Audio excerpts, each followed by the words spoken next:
All right. Okay.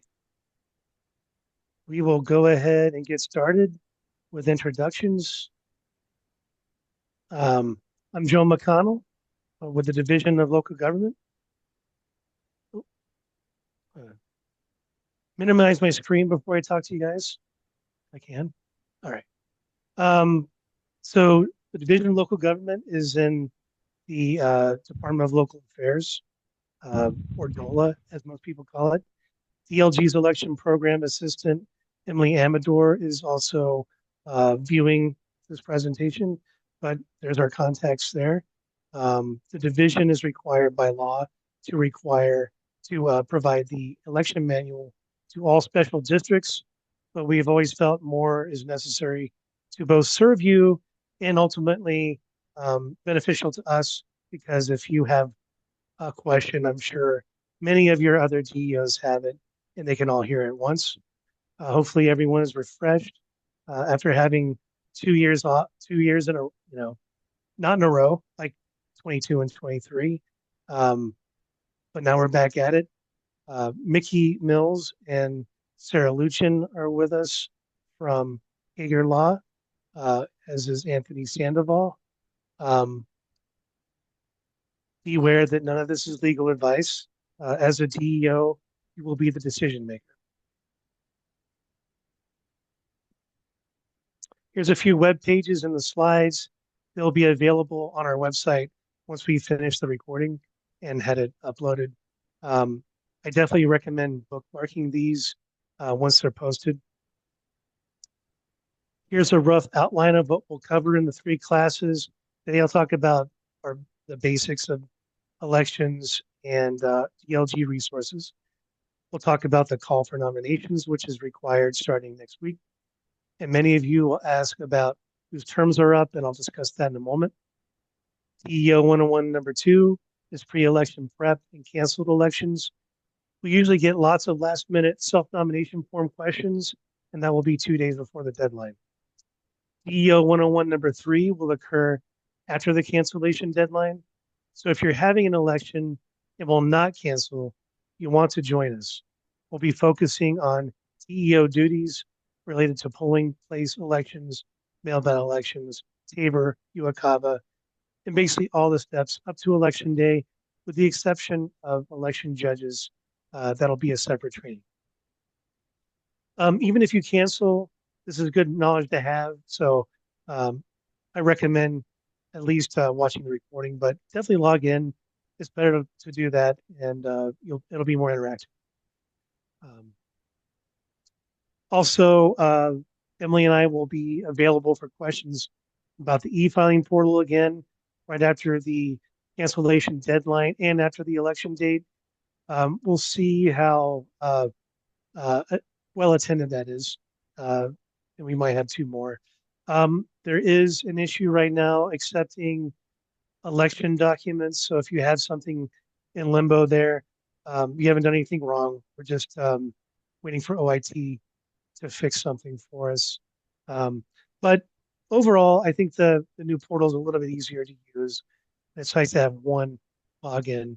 But if you filed your budget or about to, you you'll probably already be halfway there. We'll just talk about elections and oaths to help you out. So the content of these is usually about 60 minutes long, um, or less, but we do get a lot of questions. I'd say plan for about 90 minutes. Hopefully, it won't take that long. These webinars do go faster if you ask questions about the material just presented, because I might cover it later. I'll try to break every 20 minutes or so for questions. But if we get to the end of the presentation and I haven't answered your question, we'll have open Q&A. And just a reminder to register for DEO number 1 and, I'm sorry, number 2 and 3 um, now, or as soon as possible, so you don't forget. The Joe, vast majority. we remind everyone that for the 20-minute sections, if they have questions, just to use the chat and we'll answer them that way. Yeah, Anthony is going to screen filter these, so we're not getting the same question over and over. All right, so let's start with information. The vast majority of laws affecting special districts and our elections are going to be in the Colorado Revised Statutes. The state constitution has very important aspects like Tabor and term limits. The Secretary of State rules don't really affect regular elections, with the exception of campaign political finance rules, and even those are limited to the relatively few districts that will not cancel. We know the U.S. Constitution and federal laws are the law of the land and obviously very important, but you really are not going to be thinking about them very much at all with your DEO 101 duties. The Colorado Local Government Election Code is all of Title I, Article 13.5, and that is the main source for special district election. It was written for special districts, but BIDs and conservation districts and a few other obscure type of local governments may use this as well. In many of our documents or emails, I'll give you a specific specific reference like you see there in that first bullet or sub-bullet. Title I, Article 13.5, Section 501.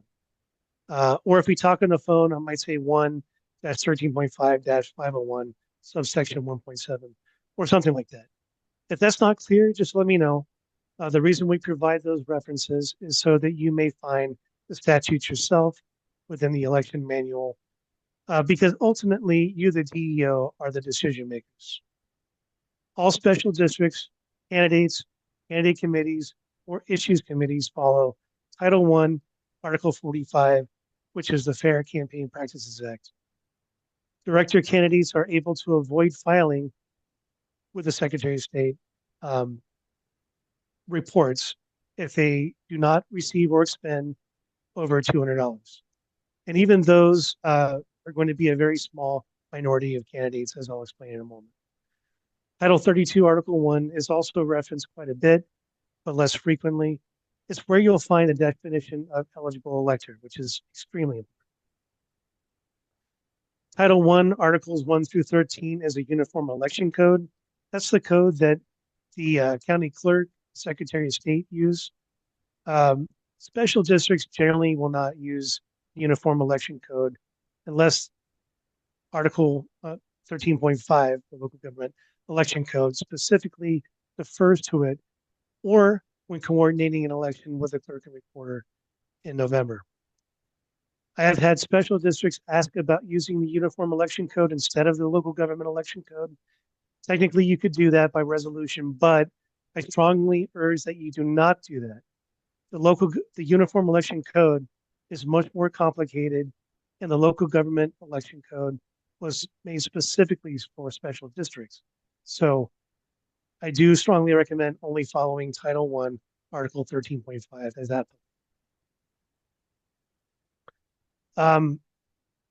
Article 35, Title 35, Article 70 is a code for conservation districts. I just mentioned that they also use the local government election code. I know some of them are watching. There are some slight differences for conservation districts. And if you have any questions about that, let me know. Local government election code is laid out in a fairly logical manner. Don't be intimidated by it. It's in English, written by fellow non-AI people. One of the questions I regularly receive this time of year are, what terms are up for election this year? Now that we're back on a normal biennial schedule, which means every 2 years, terms are really easy. Hopefully your district is keeping track of this on their own, but DOLA takes notes as your election docs come in to help with this also. But as I told a district last week, if you have your own notes and you've worked with your attorney, go with that. That's probably the best way forward. One way to think about this is if your district has a 5-director board, which most districts do, the staggered terms mandated by the Special District Act mean there will always be either 3 directors up for a 4-year term or 2 up for a 4-year term, and thus always at least 2 directors up for a 4-year term. Your district should not have 4 directors up for 4-year terms in 2025 unless you have a 7-director board. And unless there was an appointment to a partial term, there won't be anyone up for a 2-year elected term. It's a little bit different for conservation districts. They don't have to wait. They get the rest of the term. But everyone else, every other special district, an appointment only lasts until the next regular election. So to reiterate, 2 directors full term at regular election 1, 3 directors full term at regular election 2, 2, 3, 2, 3, 2, 3 for eternity. I'll see 5 director districts with 4 up for terms for everyone, or all up for 2-year partial terms, and that should never happen. The 2-year term should only occur if there's unexpected turnover.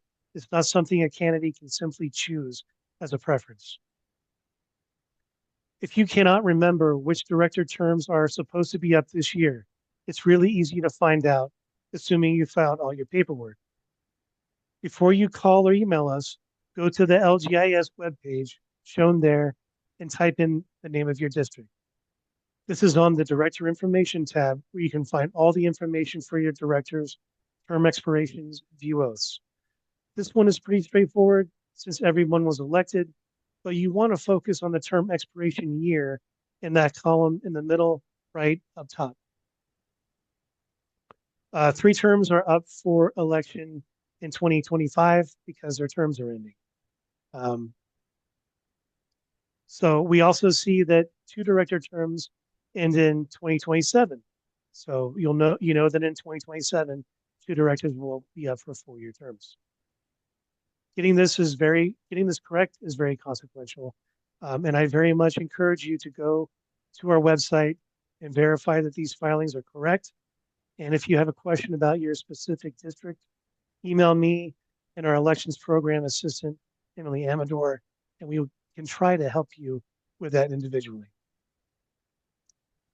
Another very popular question I get is, which of our directors are term limited? Well, state voters approved an amendment to the Constitution in 1994 that allows local governments to lengthen, shorten, or eliminate the limitations on terms of the Special District Board. That's over 30 years of opportunities. So before getting too deep in the weeds, email Emily, me, or better yet, if you're a member of SDA, log into SDA's website, and under elections, a spreadsheet of the term limit questions is located there.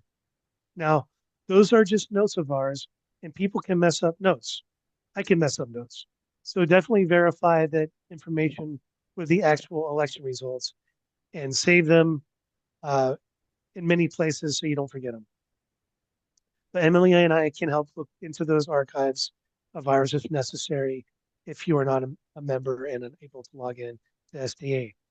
If your district has not eliminated term limits, the Colorado Constitution says terms exceeding 2 years cannot exceed 2 consecutive terms, excuse me. And a person must wait at least 4 years before being elected again. There's an Attorney General opinion stating that the constitutional amendment only applies to full terms. This applies to elections, whether they're canceled or not. Therefore, the weird 3-year terms from 2020 to 2022 definitely count towards term limits because those terms exceeded 2 years. And they would be included in those 2 consecutive terms. In that Attorney General's same opinion, the AG concluded that term limitations do not apply to partial terms. However, it's not clear if the AG was considering the effect of that opinion on special districts where, as we know, sometimes there are not just appointed partial terms, but also elected terms. Many districts are okay with a term limited director being appointed if there is still a board vacancy after an election, and even subsequently being elected to the remaining partial 2-year term, because that appointed term ends at the next regular election. Both could be considered partial terms, but your legal counsel may conclude that if you served as an appointee for what would have been a full term, that's the same as serving a full term. This is further complicated by the amendment's requirement of a 4-year gap before a term limited director may serve a full term again. If someone was term limited as of 2022, does that mean they cannot be elected to a full term again until 2027? That's a legal question that I cannot answer. And you should converse with your legal counsel if you have a candidate in that situation. Any questions about that? No questions yet, Joe?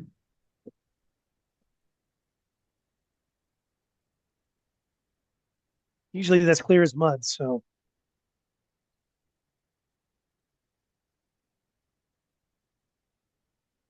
Okay, well, the next section might be more So complicated. it looks like there is a question. Brittany Rogers is typing the question right now. But she types slow. Or it's a really big question.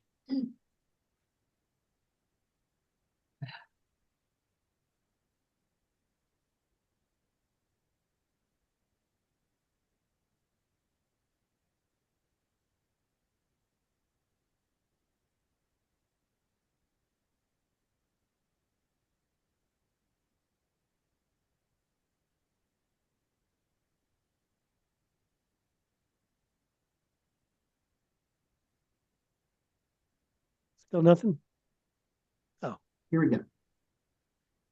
So it says for terms, is it similar to HOAs in that if filing a vacancy by appointment, it fulfills the specific term until the position's election? I think no. just to clarify the question, well, actually, I'm not sure the exact question. But if they are, if anybody is appointed to fill any vacancy, they are required to run for election at the next election.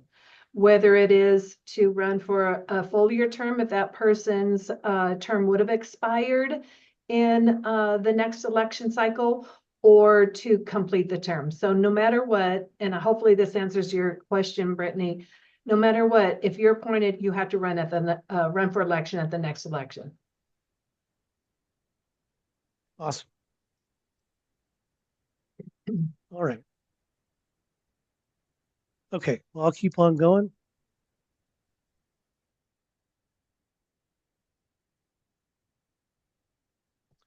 Here's a few very important definitions which you'll be able to find in either our elections glossary or FAQs, which I'll show you where to find those after the next break. So what is a DEO? That is a designated election official, which is probably many of you. The call for nominations is the name of the notices your district will provide so that eligible electors are aware of the opportunity to become candidates. The self-nomination is a form or letter a candidate submits to the district when they decide to become a candidate. An eligible elector is usually going to be someone who is registered to vote at an address within the district, but unlike counties and most municipalities, a non-resident property owner may also be an eligible elector. The board resolution appointing the DEO is kind of the kickoff to election season, to use a football analogy. There isn't a hard date for the DEO appointment, but if your district hasn't done it already, it should be done as soon as possible at your next meeting at the very least. So the DEO may carry out their duties. Finally, TABOR is important because TABOR issues may only be posed to voters at either odd year May regular elections or with November elections. TABOR elections also add a layer of complexity with technical notices and may only be conducted as either an independent mail ballot election or coordinated with a county clerk's November election. As you can see, once appointed by the district board, the local government election code empowers the DEO to make decisions and judgments. That gives the DEO quite a bit of decision-making power. The DEO role is so vital that there is even a provision for a deputy DEO. Yes, we have a template for that. The district appoints the DEO by resolution, as I mentioned. We have 2 resolution templates. SD4 is more extensive. If you suspect you may have an election or you know you're having a mail ballot election because of a TABOR issue, use that SD4 to determine technical matters and appoint the DEO. Or if there's no Tabor issue, your board could designate a polling place location all at once. SD5 form is simpler. You can use that one if you're fairly certain you will cancel, and then the board can always adopt SD4 language later if it turns out the election will be a competitive one that you cannot cancel. Whatever you do, make sure your resolution gives the DEO to the ability to cancel the election. Both of our templates have that. I just want to stop there and say the forms that we have are just templates. Just because you see language for a ballot question in SD4 doesn't mean you can only use it for an election with a ballot question. If there's no ballot, if there's no ballot question and you're only going to have directors elected, you can just delete that part. I'll show you where to find all those in just a moment at the end. Note that the division no longer requires the resolution when filing the notice of cancellation. A few years back, we took a hard look at the local government election code, and technically it only says the notice of cancellation must be filed if the DEO is instructed by resolution. So this is better aligned. It aligns better with the municipal election code as well, and how we process those. We'll still accept your cancellation notice if it includes a resolution, however. At any rate, your board of directors still has to appoint the DEO by resolution before an election so that they may carry out their duties, including the call for nomination notices or notice of cancellation. One question I get a lot is who cannot be a DEO? Well, first, let's look at who should not be a DEO. In the local government election code, it's fairly open-ended with an exception.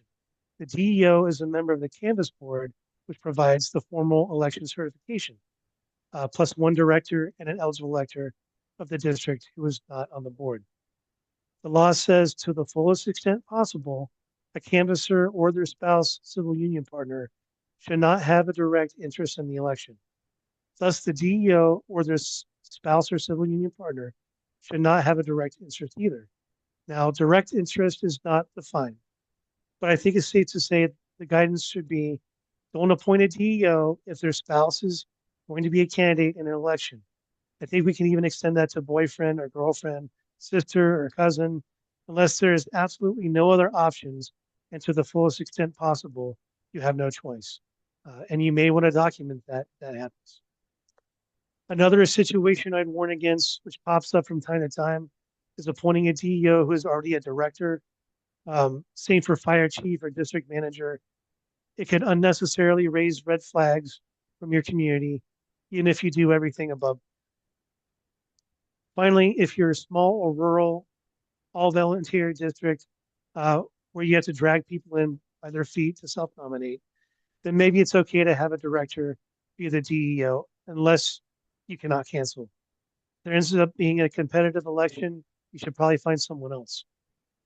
There really aren't any explicit or strict prohibitions on who may be appointed a DEO for special districts in Colorado.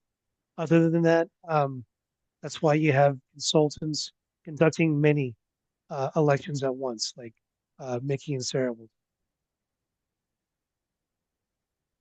It's perfectly cool. The call for nominations is generally the single most important election element for the DEO to fulfill prior to the cancellation deadline. I cannot stress how vital meeting this deadline is to your election, even if you cancel. If you skip this step, you essentially did not have an election. There's no clear legal remedy. Whenever this deadline has been missed, districts will either try to publish late and do the best they can, or completely just blow it off and appoint directors after the election. Neither of those are great options. So, okay, now that you're sufficiently frightened, the deadlines for the call notices have not changed. It's still 75 to 100 days for this cycle that works to January 26th through February 20th. Just like in 2022 and 23, the call notice must now be delivered in 2 distinct managed by all districts. And similarly, all districts have one mandatory and one additional notice um, type out of several options. Although technically, metro districts did not really have options anymore, which I'll explain. The differences in the mandatory notice type are based on the special district type. A, metropolitan districts organized after January 1st, 2000, and B, all other special districts, which I think should also include conservation districts. Metro districts email the notice or mail it if no email is known.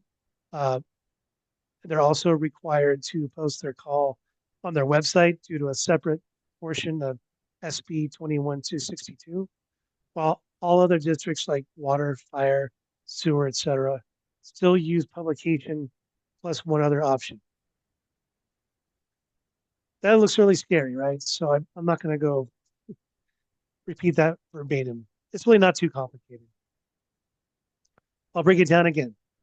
Metro districts organized after January 1st, 2000 will take the clerk and recorder's list of the district's registered electors and email the notice to the electors registered as of 150 days prior to the election, which was December 7th, 2024. Keep in mind the notice itself is still being emailed during that 75 to 100 day prior to election timeframe.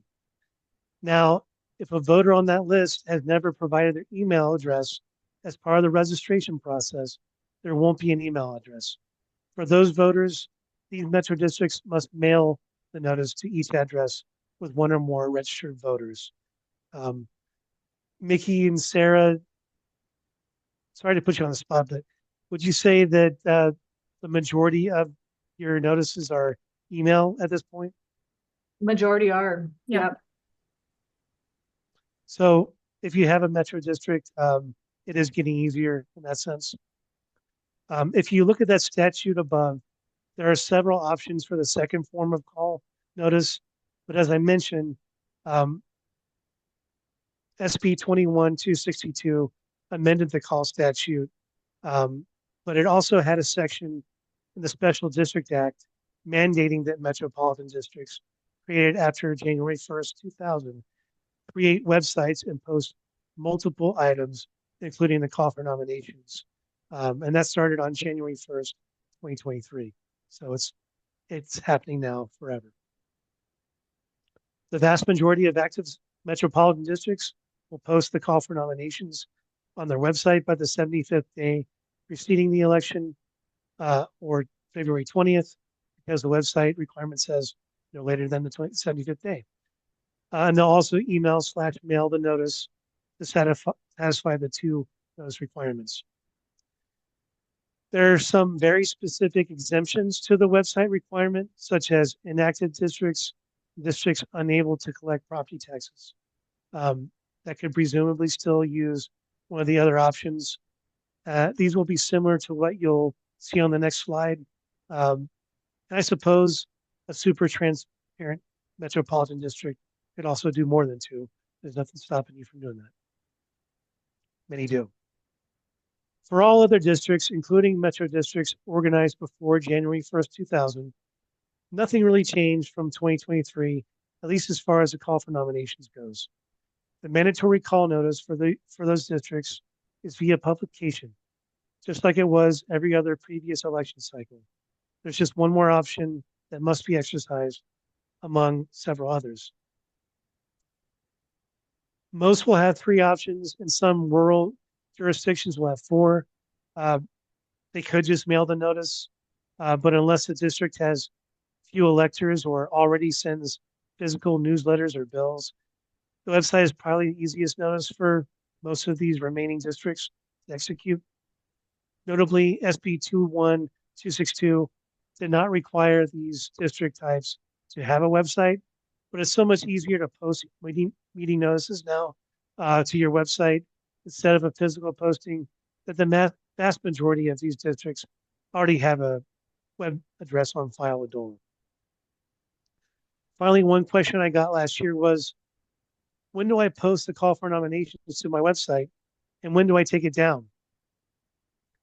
It's not really clear from the statute. Um, to be as transparent as possible, you can start with the 100th day and take it down after the affidavit, but you're not required to leave it up that long. But keep in mind the metro districts are only required to post theirs on their website at least by the last day. Should we talk about what publication means, Mickey, and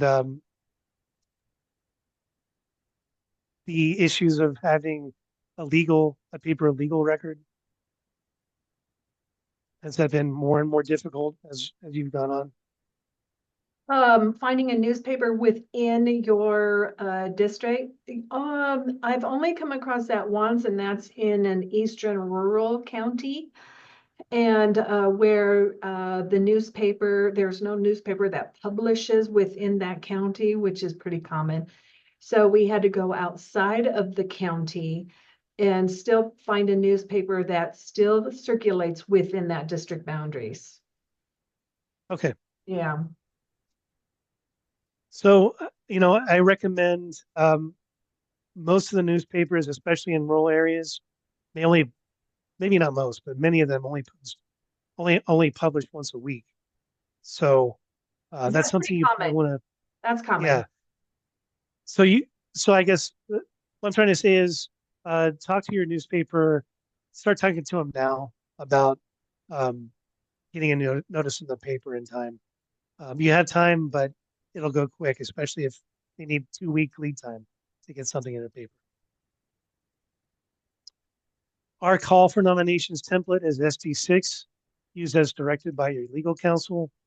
It includes the offices to be voted on, where to get a self-nomination form, the deadline for submitting the self-nomination and acceptance form, which is February 28th, and information on obtaining an absentee ballot. All those are required by the statute cited. I also have a space for the write-in deadline. That's not required, but I added it with a gray background. I put that in there because less experienced DEOs were canceling after the self-nomination deadline, and that's too early. If you'd like, you can remove it. That's completely up to you. These templates, like I said, are just there to serve your district, so you're not starting from scratch. I also have a line for the DEO's email address because it's fine for you to transmit them electronically. Anyway, the information is ready for you to fill in the blank for your district. Use the templates as you wish, again, with direction from your legal counsel. Call for nominations formally tells potential eligible electors that they may submit self-nomination forms. The candidates have actually been able to submit the self-nomination forms since January 1st. And the last day to submit is the close of business on February 28th. If your offices are closed that date, or if you're out of town, try to figure out an alternative for procrastinators or appoint a deputy DEO to fill in. Someone asked yesterday about, they were closed on Friday. I think you got to make yourself available on that Friday because that's what the law says. You have to accept those self-nomination forms until the close of business, whatever your close of business is. Joe, can I add in there something? Sure. I've had this question posed by a client just recently, and what I told them to do was to accept these self-nomination forms via email. I mean, even though your office is physically closed, you could still access the email or even on Monday when you come back in the office, you can see that you received it in time, depend upon when your end of business day is. And I've always said this is include that time in your call for nomination so that you can see that you received that email by that time. Thanks, Mickey. On the date signing the self-nomination and acceptance form or letter, a candidate for director shall be an eligible elector of the special district. So you want to provide enough time for them to correct any errors if possible. So check their eligibility as soon as possible to give them that chance. If the district is divided into director districts, the candidate must be an eligible elector within the boundaries of that director district in which they want to run for office. Director districts are tricky. Note that if the district finds director districts are too cumbersome, they can now be eliminated as well as implemented by resolution of the board. But I would only recommend implementing them if your district is very, very, very large and very heavily populated. Just a reminder that yes, it does mention the HOA board. It just has to be disclosed. It does not qualify anyone. And then do not send the self-nomination form to the Secretary of State if your election is canceled. You only send them if there is an election that takes place. All right. Who can be a candidate? The answer is that a candidate must be an eligible elector of the district. The most important qualification for an eligible elector is that they are registered to vote in Colorado. Without question, if a person is not registered to vote in Colorado, they are not qualified. For most districts, the vast majority of eligible electors and therefore potential candidates are going to be residents who are registered to vote in Colorado. The second most common is a non-resident property owner or their spouse or civil union partner who is registered to vote in Colorado. There are some other ways of qualifying, but those are the most frequent. It's important to understand that property ownership is irrelevant for resident registered electors to be eligible. Your local county clerk tracks voter registration for residents. If the person is on their list, they're eligible. All you have to do for these candidates is you can call the clerk and recorder or log into the registered voter database and see if the self-nominee's information matches anyone in the district. Property ownership is trickier. Property ownership is tracked by the county assessor. For many counties, you'll be able to look up their ownership information on the county assessor's website. If the assessor doesn't have property listed in the self-nominee's name or their spouse or civil union partner, that will disqualify them. LLCs, trusts, and other legal instruments are insufficient for property ownership qualification because Title 32, Article 1, special districts lack a statutory vehicle for corporations or trusts to appoint an elector on their behalf, unlike conservation districts, which have an explicit remedy for this. The property has to be owned in the person's name for 32-1 districts. If a person's name is, if you get the property and it's John Smith Trust, that's not the same as the person's name. It cannot be a trust.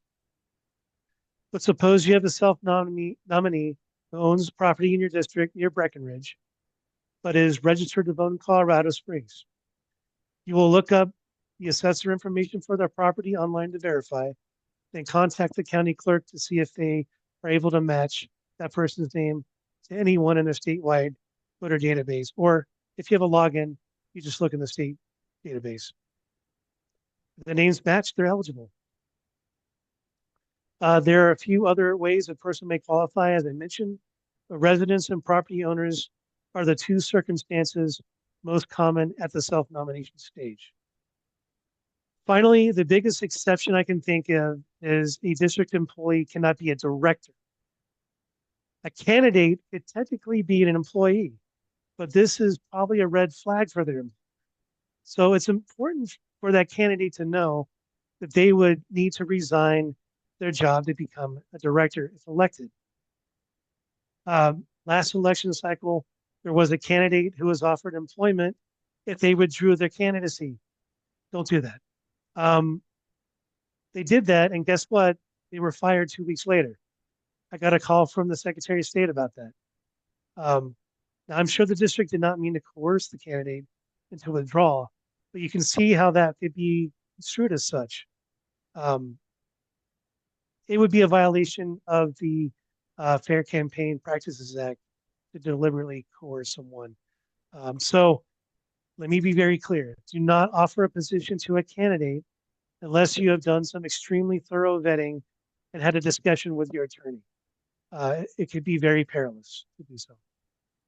All that said, if you have an employee self-nominate, they probably just don't know that they could potentially be handing in their own resignation. So let them know, educate them.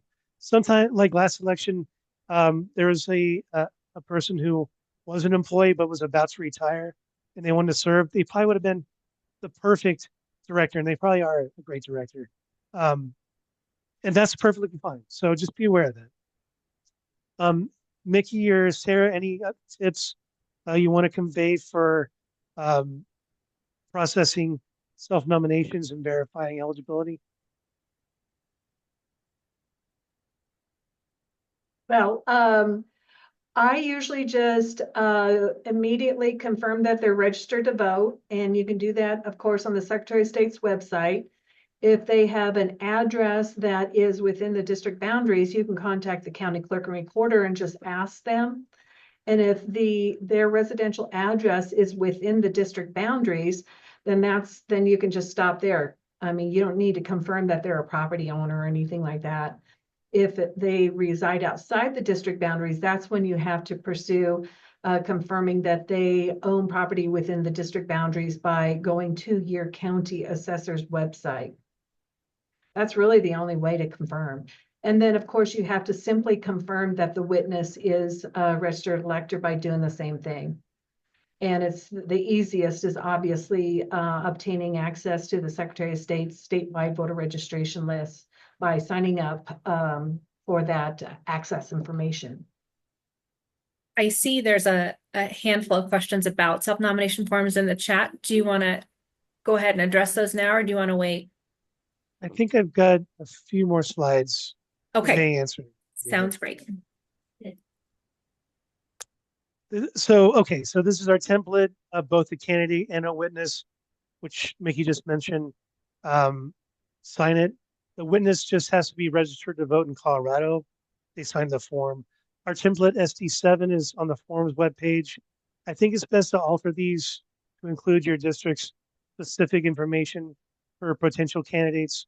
The statute requires the form to contain the name of the district, the counties where the district is located, the office sought by the candidate, term of office, if there's multiple, the election date. Those are the kind of things the candidate might not know. Both the candidate and the witness fill their names in, full address, phone number, and signature.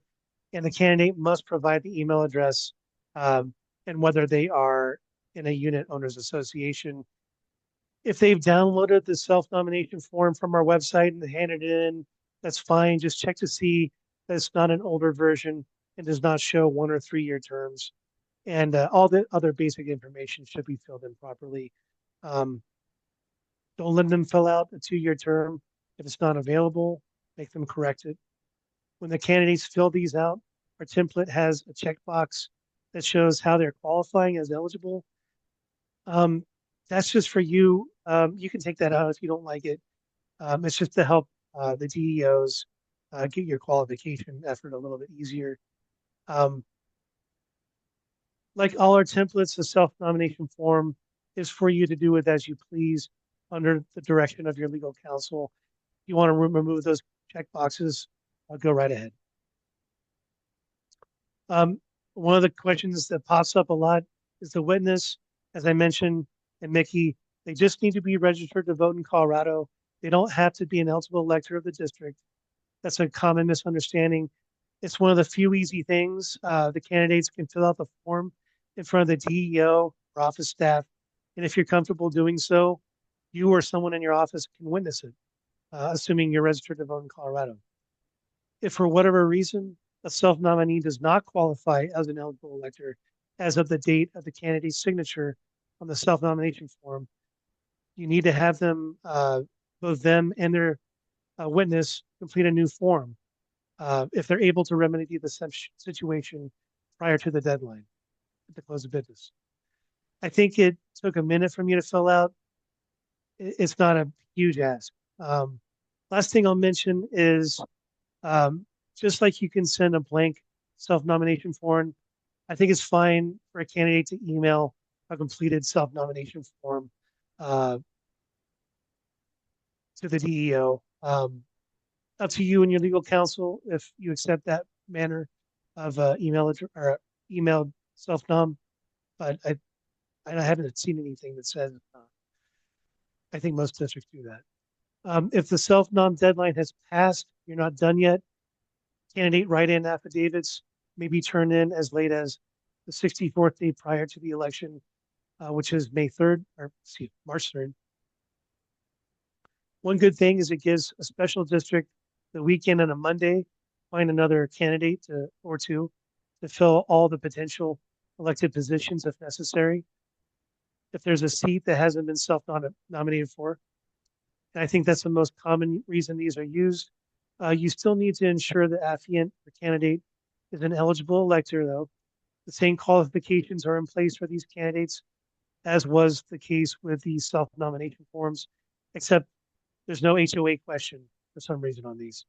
Again, do not file this with the Secretary of State if the election is canceled, only if it's competitive.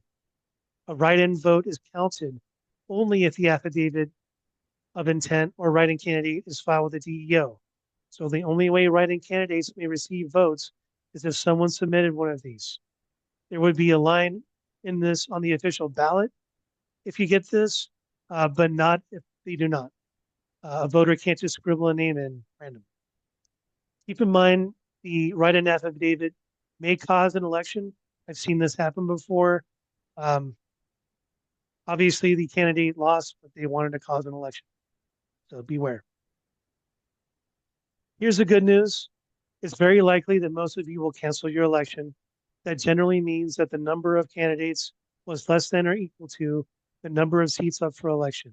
So if you have two directors up for a full 4-year terms this election and only have two candidates self-nominate, the DEO will cancel as long as a resolution appointing the DEO affords them the ability. Some districts will use a regular election date for Tabor issues or non-money questions like term limits, but these more often occur in November as coordinated elections. If your election is canceled, it means you'll only have to make the notices of the call for nominations, collect self-nomination forms for candidates, cancel your election on March 4th, and take oaths after the election date, May 6, 2025, after it's passed. For the canceled elections, the directors will be elected by acclamation, which counts just the same as being elected by voters.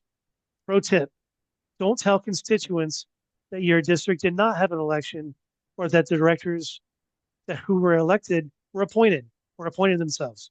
It really confuses people. It gets them suspicious. There was an election if it was canceled. It's just that the directors were elected by acclamation. This happens not just with special districts, it happens with municipalities as well.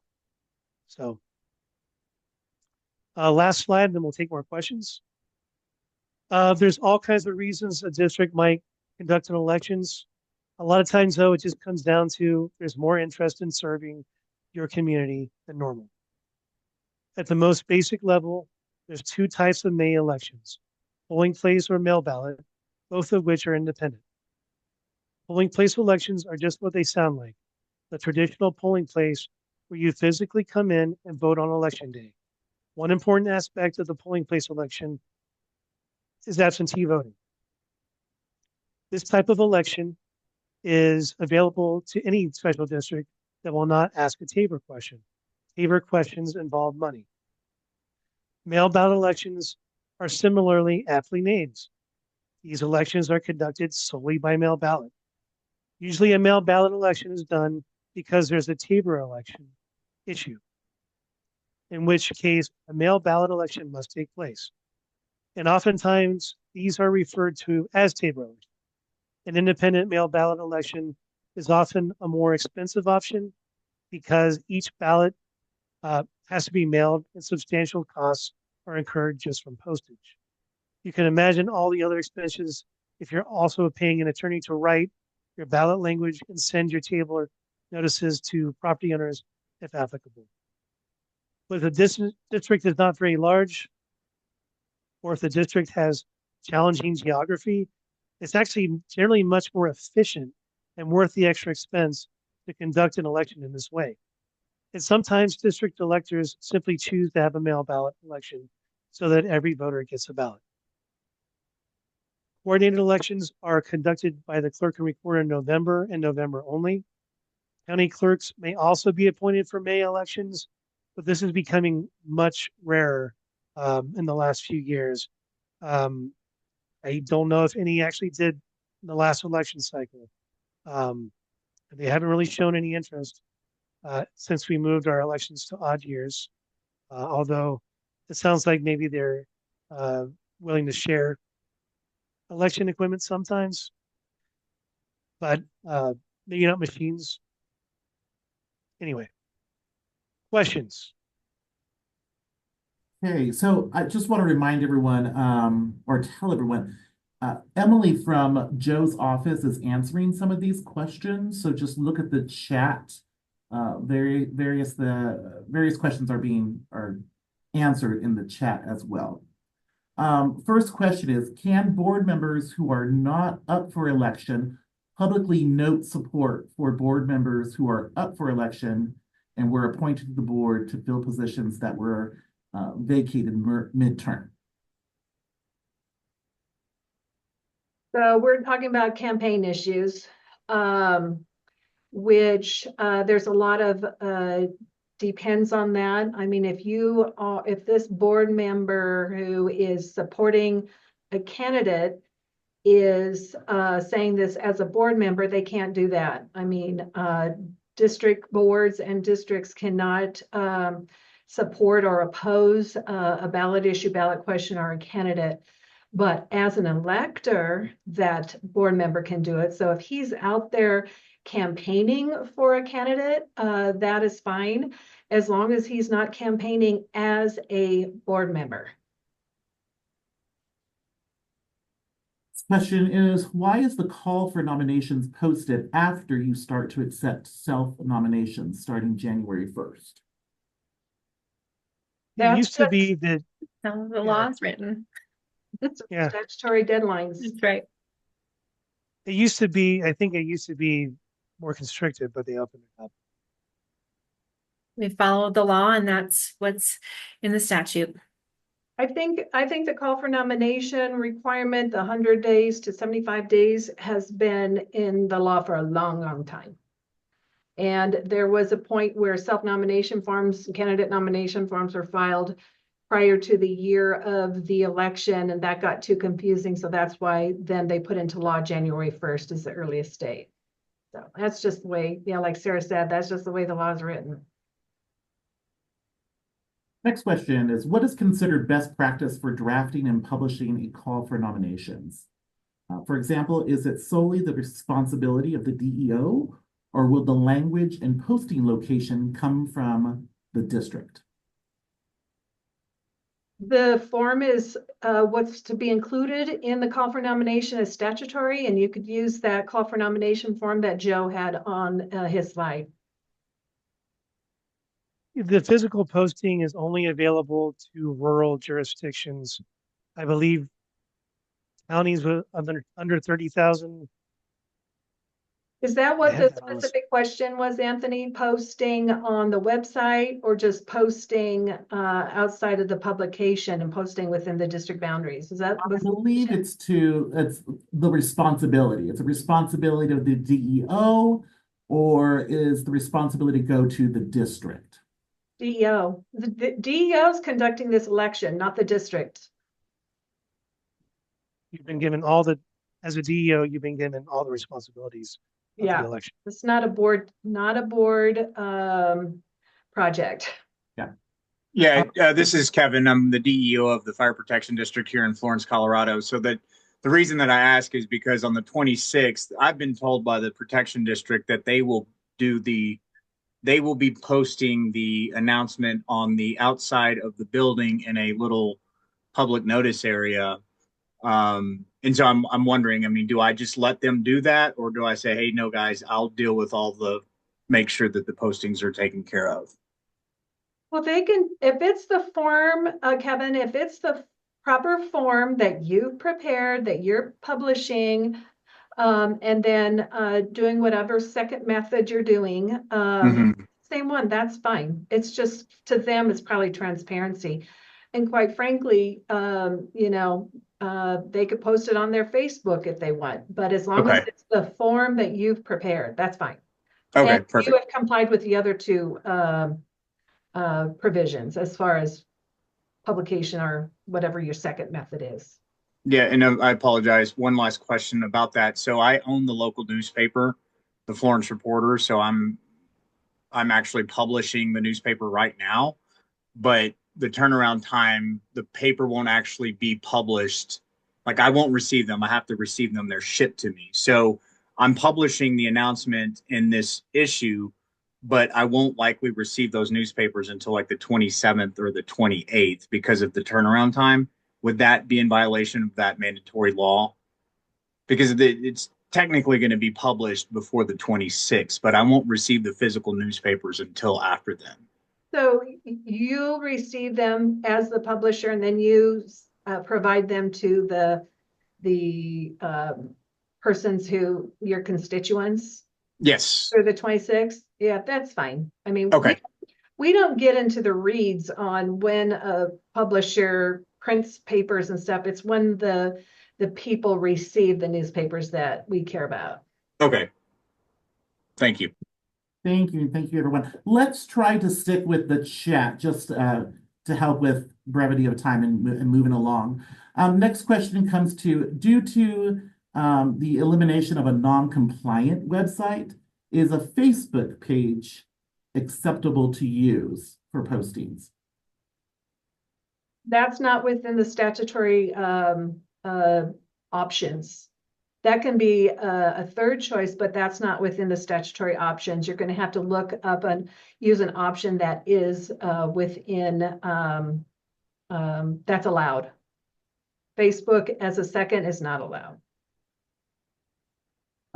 Is a DEO subject to Quora request for election-related emails? Ask your attorney. Mhm.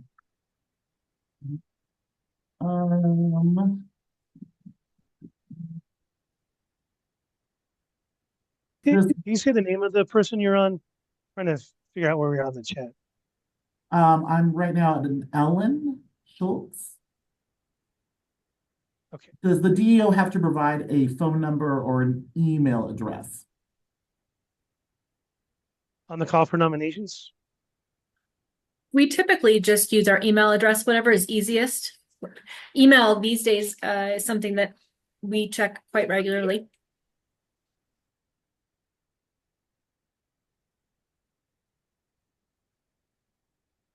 Can you point to us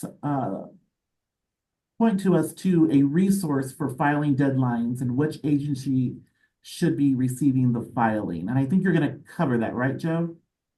Yes. We'll get there. Should I verify their ID if we don't know them? No.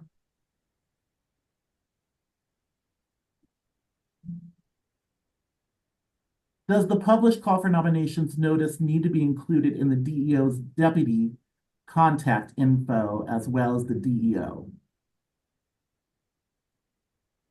I didn't understand the question. I didn't hear the question.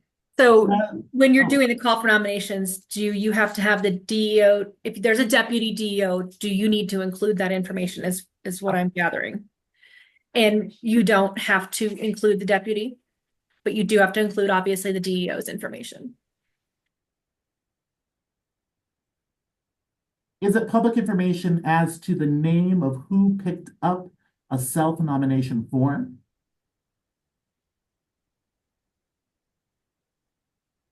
Say that again?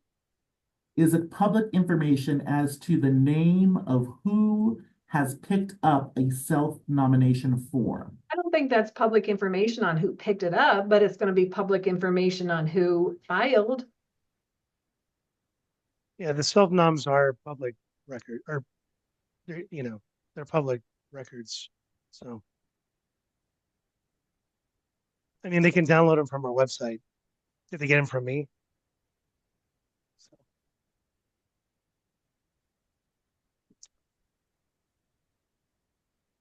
Question from Brian. Uh, so it's 113.5303 specifies that all candidates and witnesses shall sign their own signature unless physically unable. It does not exactly address the permissibility of digital signatures. Given this ambiguity, can each DEO determine whether digital signatures on self-nomination forms are permissible? I think that some DEOs do accept digital signatures. I personally do not. I've never had a problem with somebody not being able to sign.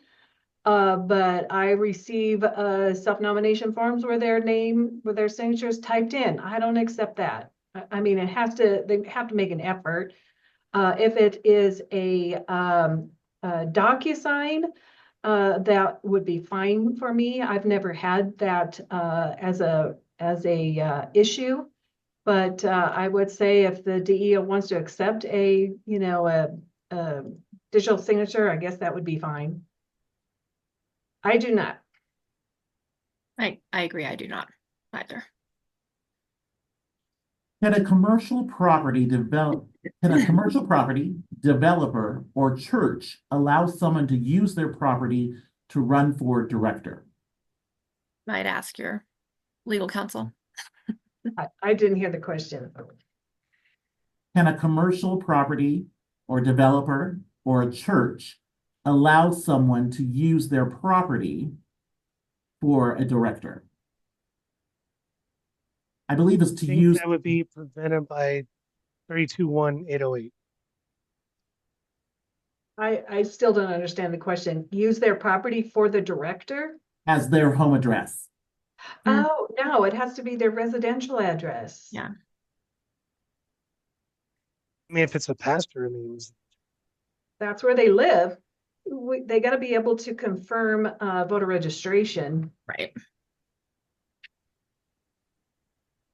Joe, will you be going over the bond that are filed during the oath? Yes. That's kind of a later. Maybe in yeah, the the second one. last one. Whatever. The last in March. Okay, It's very simple though. Yeah. Volunteer firefighters are treated as an employee by the state and IRS. Does this preclude them from being a director? I think that's a board policy issue. I do know that we have some fire districts where the volunteers, or where the board members are still volunteers. So I think that's specific to the district and the board on their structure and what their policies are. But yeah, we do have board members that go out there and fight fires. Can previous board members who are term limited, if there are no self-nominations and election is canceled, can be term limited, board members be reappointed for those open seats? Yes.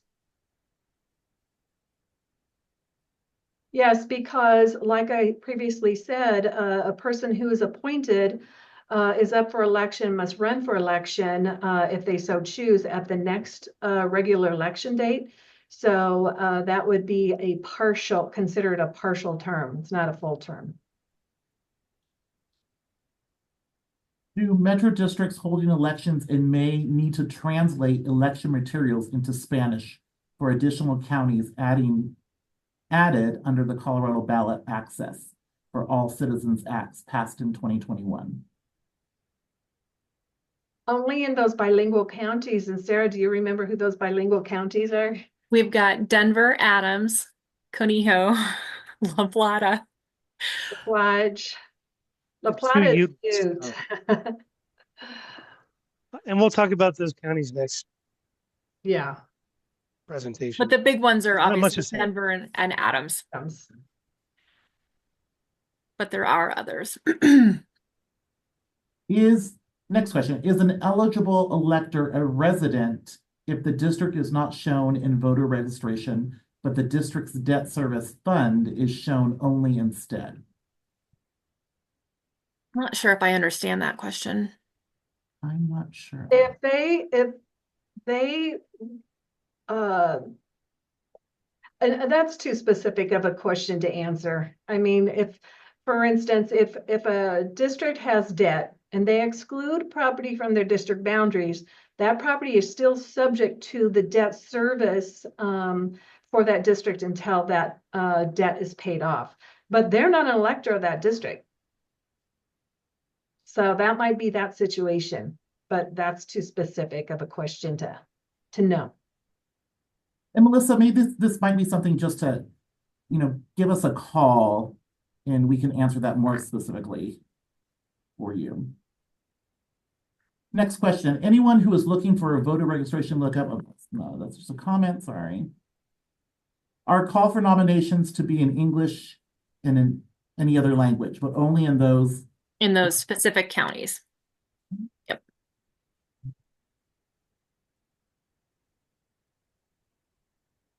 If there are not more nominations than board openings, do we only keep nominations for public information?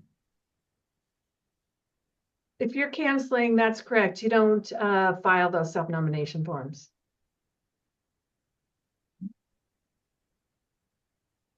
Okay, to clarify, if we don't have a website, then we have to do a direct mail and post in local newspaper. Correct. If all board positions have been appointed, do all board members need to submit self-nomination forms and run? If so, what year terms? Well, Yes. Nikki, I'll go ahead. Yes, the first answer to that question is yes, but We have to run for election. yes. If they don't, you'll have to get the county to appoint them, which is not And fun. as far as term expirations or what term they're running for, that's something you'd have to look in the district's historic election results to make sure you're following. Joe, am I right?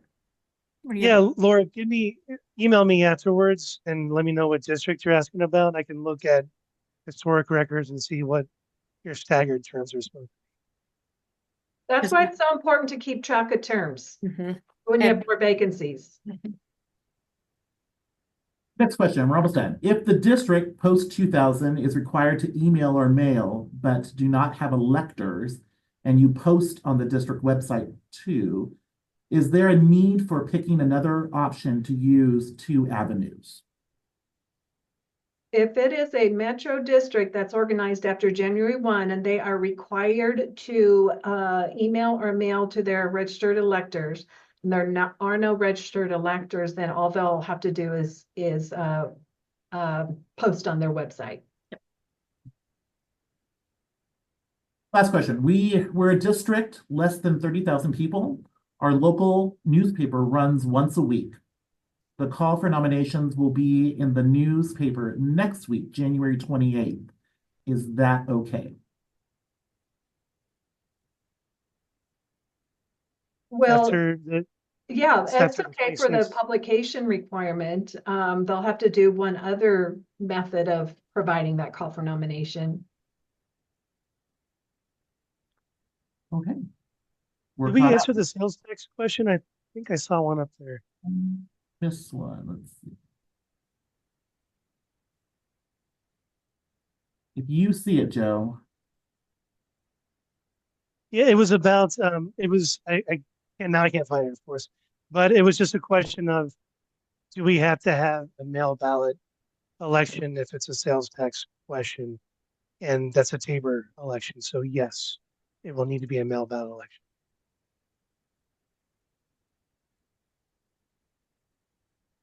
Brittany, okay. Brittany.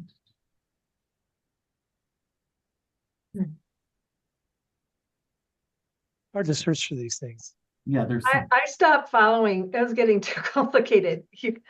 Brittany, here we go. For a board member whose term is up, but they but they longer want to be on the board, and there is no nomination to fulfill their position, would the seat remain vacant until it is filled by appointment or the next election? Yes. It'd be vacant until someone was appointed to that, or if no one was appointed between now and the next election, it would stay vacant. And just to also clarify, when election is canceled, the board, the current board is still seated until after May 6th. The new board is not seated until after May 6th. So keep that in mind. So that person who doesn't no longer want to be on the board, that person is still technically on the board unless they resign up until May 6th.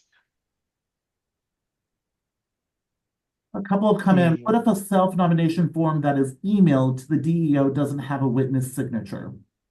You'd reject I it think I do. and ask the candidate or the person to resubmit with a witness information and signature. Mary, I see that you had a question. I'm looking for it. Greg, yes. Employees, family members are able to self-nominate if they're eligible electors.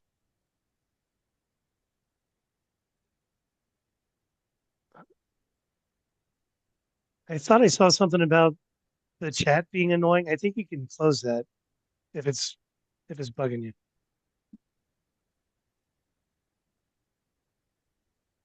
Well, why don't I just show you what's on our website real quick? Then if we and then just retype your question if we didn't Okay. answer it, because One more. oh, you got one more. Okay.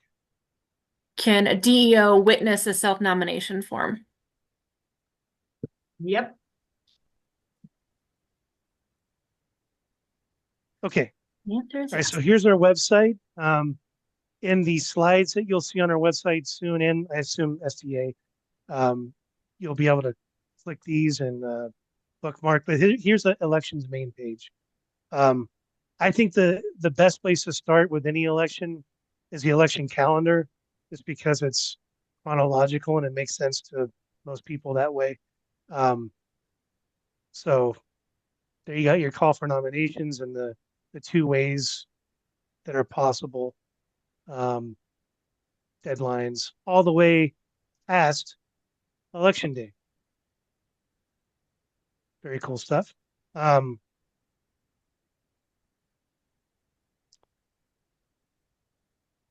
Another one is the election manual itself. Let's see, I want to make sure you guys can see that. Yeah, good. So that's the election manual. It's better if you download this and save it as a PDF because there are bookmarks in this that they sometimes work. See, if you download that, you can go back to the top easier. But this is all the election code, everything about oaths and Tabor, if you want to read all that, and the Fair Campaign Practices Act. Frequently asked questions. We turned this into a web page. So it goes by subject. Any question you could possibly have, you'll find here. I'll make it so there's a tab for everything. With the new accessibility requirements, we're getting rid of most of our PDFs. So that's why it's like that now. I still think it's pretty easy to use. It was like 58 pages as a PDF before it got changed to a web page. If you're just looking for basic definitions of stuff, I think the elections quick reference glossary is good.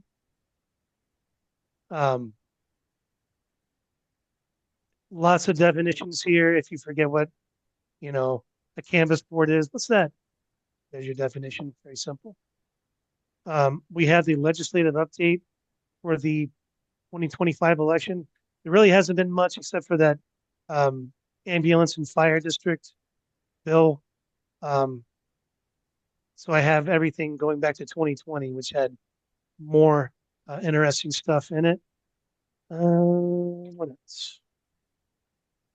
You need our forms. You'll click here. Oh, one other thing I'd show you. Someone asked about the uh, Secretary of State database. That's also on our webpage. Just click here. And there's the form. You fill it out and it goes to SOS. Very simple. There's our contact information, mine and Emily's. The election judge training is not up yet. It'll probably be available in April. Election forms are here on the left-hand side. Here's where you're going to get, so your election prep docs are like your resolutions, call for nominations, self-noms, write-ins, stuff for canceled, just anything you can imagine. We have a daily batching log and all kinds of stuff on mail ballot elections. Those are all for you to use as you wish, change them as you like, except for the stuff that you publish. You want to make sure that your attorney sees those if you change anything. Another thing is the e-filing portal. So go here to filing and reporting, account login. And then the e-filing portal is where you'll go for your elections and oaths. If you don't have an account, you just click don't have an account to start that process. Most of you are going to have accounts by the time elections come in because of budgets, but maybe you don't do budgets and elections. So we'll have that webinar for you in March. The local government inventory information system is, let's see, what to say it is.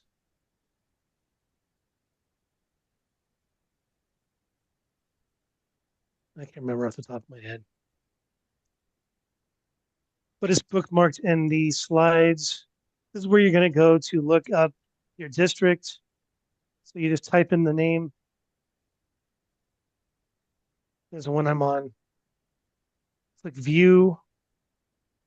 All your filings are here, especially you want to go here to see who, at least in our system, is showing up as up for election. And then you can verify your records. And that is about it. The next week or so,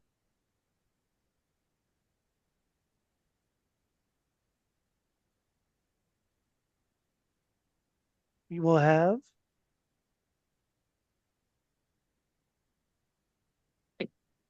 Kevin, really quickly, I'll just answer your question. Your political subdivision for submitting your voter lookup request form, your political subdivision is your district, the district name. Got it. so in the next few weeks, these are the big deal deadlines. So since the new year through February 28th, you'll collect self-nomination forms. The call for nominations, January 26th through February 20th. And the question was about January 28th earlier for the publication. Perfect. That's all. You just do it once. You can collect write-in affidavits up until March 3rd. And then if you have equal to or lesser candidates than seats available, you can cancel your election. Or you're going to start preparing for an election, which we will start talking about more of in the next session on February 26th. So that's all I got. What questions? Joe, I found that question from Mary, if we can answer it. So due to a lot of turnover with our 5-member board and multiple appointed directors, it seems that we would have to do a 4-director up for re-election. This seems to go against the 2 to 3 rule discussion. Any suggestions? Sounds like you have some partial terms, or at least one, that should be coming up for a 2-year election. But email me individually. We'll look at your website. I'm sorry, look at our website. We'll look at our information on our internal notes and make sure we're on the same page.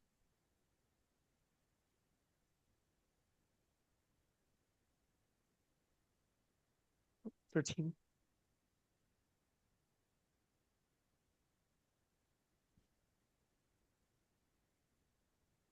Oh, the calendar sheet. Here, I'll share mine again.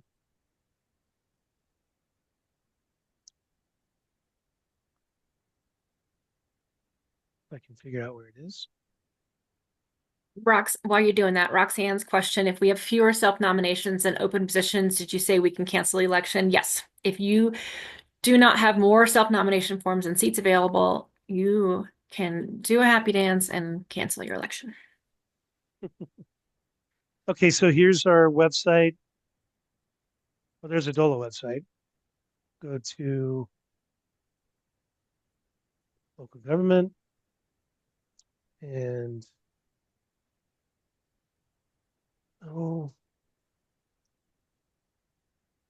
they changed this everywhere. Oh, here we go. Special districts. And like I said, I'll have the bookmark for this page in the slides. But election calendar. Just click that button. It used to be a PDF that no one could read unless they blew it up. This should hopefully be a lot easier to read.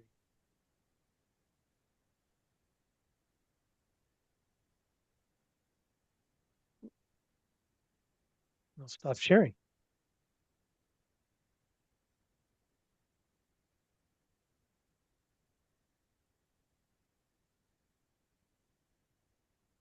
Question, if we have fewer nominations than open positions, did we answer this one?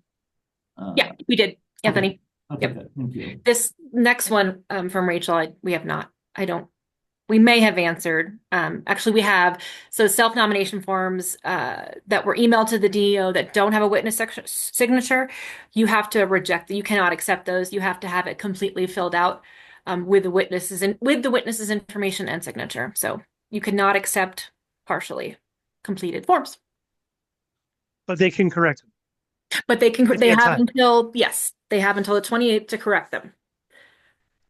And there was a question from Harmony, and I was messing with the website, so maybe I didn't hear it. But we will cover cancellations of an election in the next training.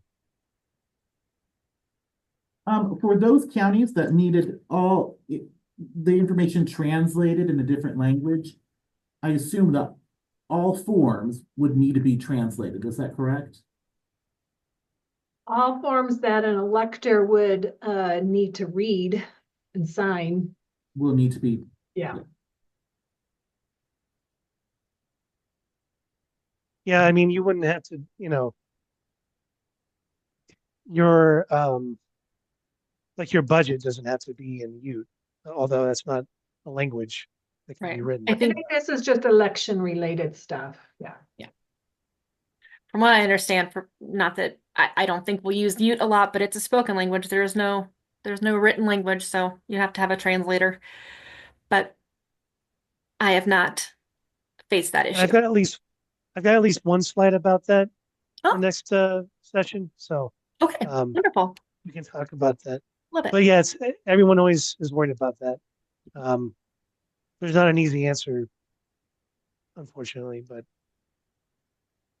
Well, to remind Reach everyone, out to your county clerk and get recommendations from them. Yeah, for translators. Yep. Yeah. Or any Spanish or yeah. Your local park has a Facebook page. Do I understand that call for nominations cannot be posted there? No, they cannot. You have to use an official district website. And if you do and you're posting there, you could back up, do a secondary post just as an informational piece, but that cannot be done solely. and by official website would have to be in DOLA's Link. the URLs would have to Yeah. our website. So and there's a form for that if you're not sure. But where I showed you a minute ago, the local government information system If there's a link on the left-hand side, that means we have a URL. And you're good. But yeah, as they were saying, Facebook doesn't count. You can only do more than is required, but you have to at least meet the minimum, and that would not count. Okay, well, to remind everyone, this is being recorded. It will be posted on our website, on DOLA's website, and we will also post the slides as well.